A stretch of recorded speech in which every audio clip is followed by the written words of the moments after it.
Welcome to r/slash Nuclearrevenge, where a guy literally commits murder. Our next Reddit post is from Top Professional. I work in a vape shop, which is already in a rough space due to regulations and laws the government is putting on us. Due to these restrictions, we are well aware that certain products that we sold or make were highly illegal and enforceable at the time. I'm a 25-year-old guy, and I'd been working at the vape shop for a little over a year and a half. The owner of the company hired me, and she is the biggest sweetheart in the world. Unfortunately, she was forced out of her company by her son. He's the type of person who believes that he's always right, and if you don't agree with him, he'll completely ignore you or fire you. He literally forced his mom into retirement by threatening to unalive himself, and he continues to play that card every time she even says she wants to come visit. Last winter, we had a massive snowstorm. Getting to work was rough, but we were told that we had to come anyway.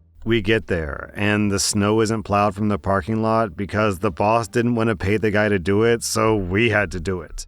Due to the lot being absolutely massive, we couldn't get it all done before we had to help customers. As the customers came and went, we noticed the snow being patted down into the ground and essentially turning into a slip and slide. Of course, the boss didn't do anything about it and asked me and another coworker to clear all the garbage out on the other side of the building. When I did, I slipped and hurt myself. I didn't file for workers' comp, but I told my boss that I would have to rest while I was at work. On my next shift, I had to sit the entire time, and I could only get up when I had to help customers. The next day, my manager tells me that he got out of a meeting with the owner's son, and I was suspended for a week. I'm a college student with rent and car payments, so I can't afford to lose 5 days of pay. I marched into the boss's office and laid it out that either he fires me so I can collect unemployment or he unsuspend me. He told me that neither was going to happen and that he was going to use me as an example to the rest of the employees. I was pissed and cursed him out. He doesn't like confrontation, so he shortened my suspension to get me out of the office. He then started treating me poorly and singled me out for everything that everyone else also does. But I was the only one who got punished for it. Then he tried to get me to do handyman work, but he didn't give me the tools, equipment, or training to do any of the things I had to do.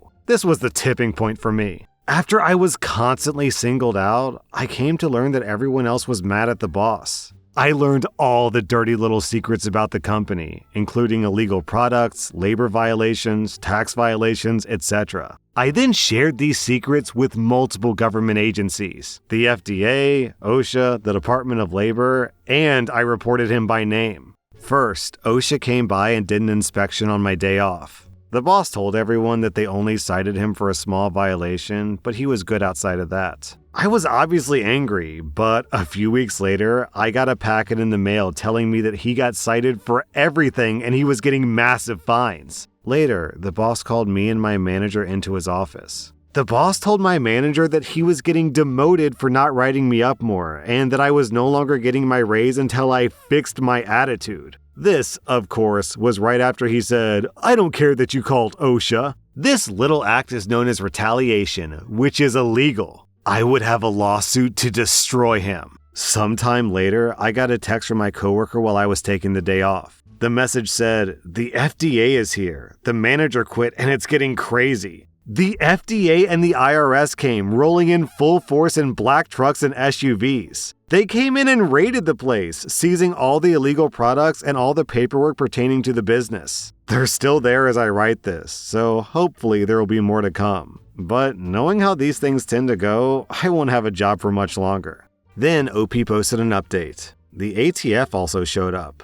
They confiscated all the house-made juices. Apparently, we don't have a manufacturing license. None of us knew this, and that means that we may no longer be able to sell products. The IRS also showed up because there's possible cause for an investigation into tax evasion.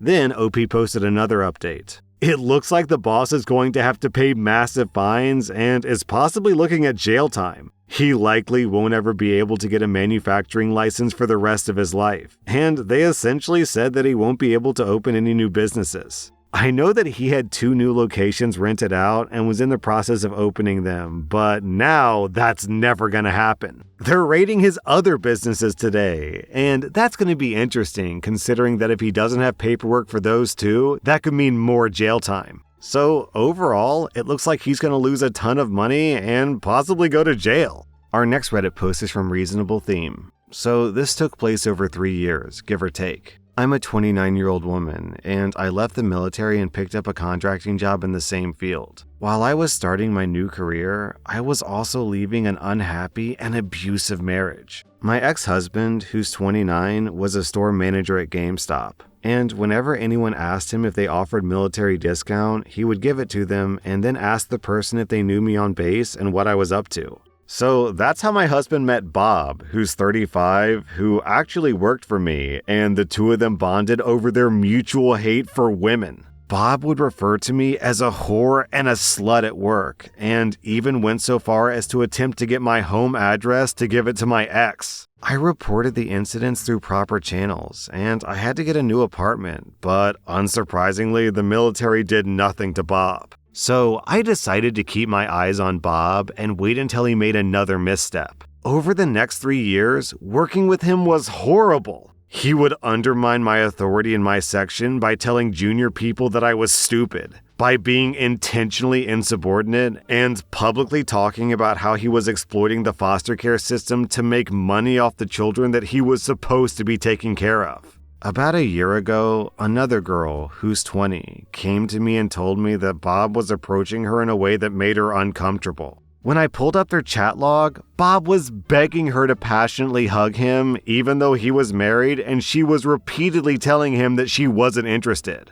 I convinced the girl to report Bob despite her hesitation. During the military's investigation of Bob, when they interviewed me, I spared no detail about what exactly Bob was doing and saying, including his fraud, waste, and his abuse of government assets and systems. I kept a literal list with dates and times. As it turns out, there were about 4 other women in our base that Bob was sexually harassing. Bob went to non-judicial punishment this week and lost everything. He'd been in the military for 18 years and was 2 years away from full retirement. He lost his clearance. He lost his foster kids. He lost his honorable discharge. He is literally starting life over in his 30s with a discharge that shows that he sexually harasses women. And he has no benefits and 18 years of training in a job field that is only relevant if he has clearance. You know, the really sad, depressing, dark fact about this is that since he already hated women, now he's just gonna hate women even more. He's gonna spend the rest of his miserable life cursing the names of the women who took everything from him. But he's gonna be too stupid and misogynistic to realize that he did this to himself. Oh well, good riddance to bad rubbish.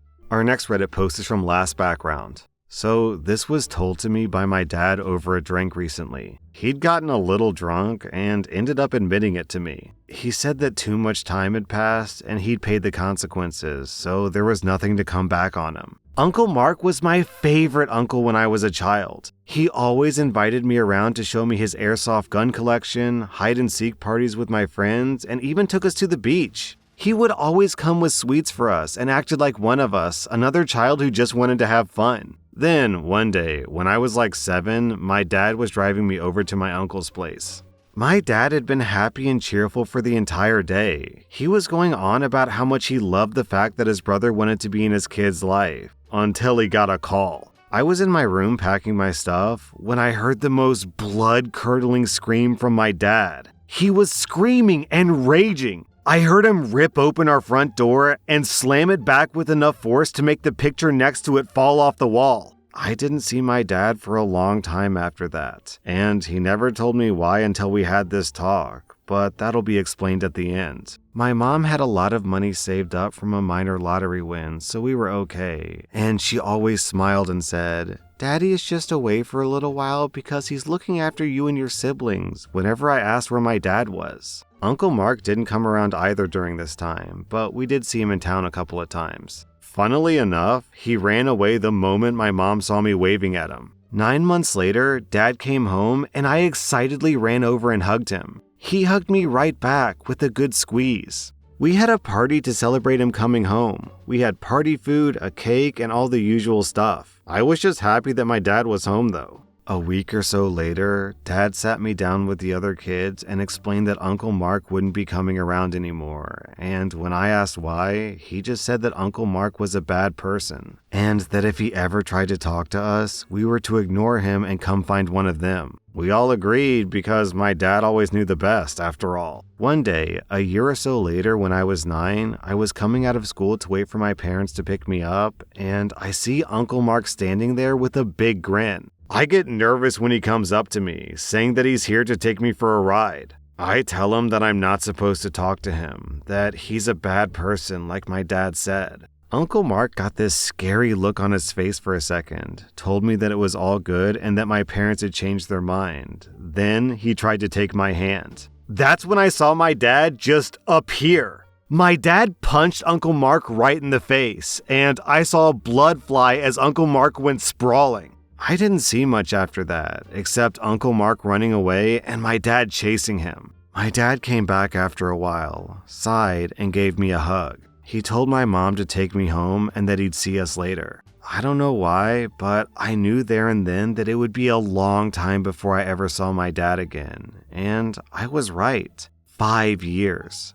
5 years my dad was gone. My mom eventually admitted to us that he was in prison for protecting us, and we all guessed that he had done something to Uncle Mark. And he had. Turns out, Uncle Mark liked kids. He liked them a lot. That one day a year ago that I was meant to go to my uncle's house, Uncle Mark's wife had called my dad and told him that she'd found pictures under her and Mark's bed of children. And she was scared of what to do because Mark was a big man, and it was later revealed that he abused her, so she was scared to call the cops on him. It turns out my dad had gone into a rage and stormed over to his house. My dad smashed in the door to find Uncle Mark screaming at my aunt as she waved the pictures around in hysterics. My dad had beaten Uncle Mark to within an inch of his life. Uncle Mark screamed that he would make my dad pay as the police arrested my dad. The messed up thing was that by the time that my dad explained to the cops why he'd done it, Mark managed to get the pictures, burn them, and then scare his wife into saying that there was no evidence. My dad was sent to prison for assault, but he made sure that my other uncles and older cousins were around to protect us in case Mark came back. But no, Mark waited until my dad thought that we were safe.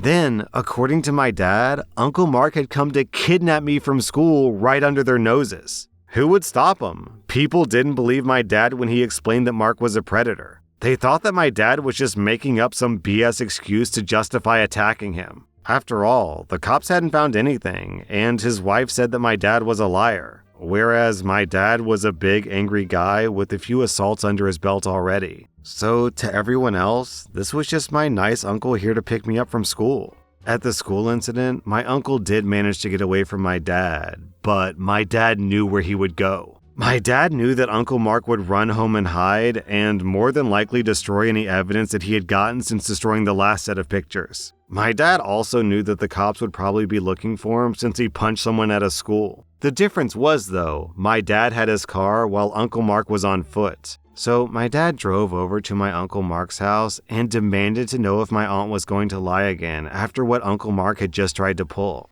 Now, I don't like my aunt that much after what she pulled last time, but I think in that moment she realized what a monster my uncle was. He was willing to kidnap his own nephew for revenge. She said that she wouldn't stop my dad or save Mark this time. My dad told her to gather all the evidence she could, and he waited for Mark to show up. She came back down from their bedroom with pictures. Lots of pictures. He then told her to go, wait 1 hour, and then call the cops. He was ending this. As Uncle Mark appeared, my dad, who had been waiting behind the wall of his garden, slammed him through the door of his house. My dad then proceeded to beat my uncle to death in his doorway. Apparently, towards the end, you couldn't even see the floor of the house through the blood. My dad was later arrested for murder. But when it was revealed that Uncle Mark was indeed a predator who had attempted to kidnap me, and the fact that the cops had allowed a predator to run free, they instead charged my dad with manslaughter.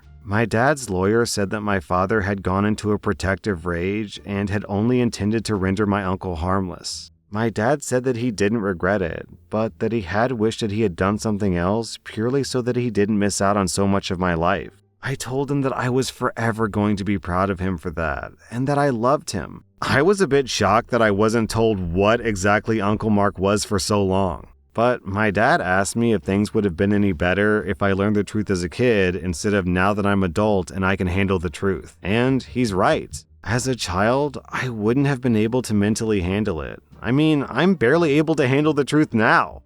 That was r/Nuclear Revenge, and if you like this content, check out my podcast where I publish the exact same episodes. Also, hit that subscribe button because I put out new Reddit videos every single day.